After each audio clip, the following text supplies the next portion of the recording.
Happening out there, Lauren? It's day 2 of our 5-day nor'easter. Lots of whitewater out there. It is just a very rough kind of going at the beaches, and that's going to last through the weekend. Okay, so let's talk about a couple of those holiday gatherings and events that are happening out toward the coast. A place that I will be watching closely is St. Augustine. 4 times of high tide to see some minor issues with the flooding, street flooding, all right, and especially as we head into this weekend with heavier rain expected. That would be Saturday night.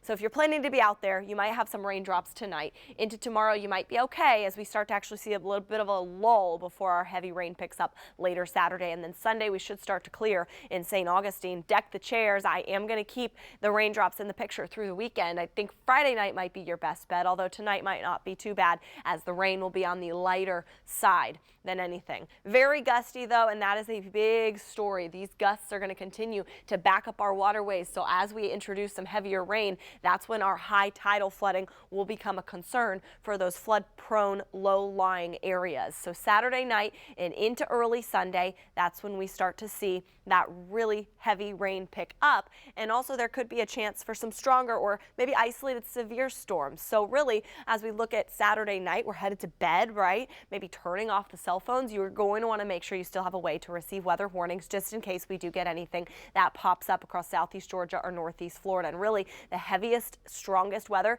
should be in North Florida and south as we head into the Orlando area. And looking at this timing of our future cast, we see late Saturday night and into early Sunday morning, the heavy batches of rain pulling through from south to north, clearing through the day on Sunday, but not completely. Still a couple wraparound showers will be possible as we look at that JAGS forecast. And I mentioned the severe weather threat, darker green here, 1 out of 5 on the scale for some stronger storms.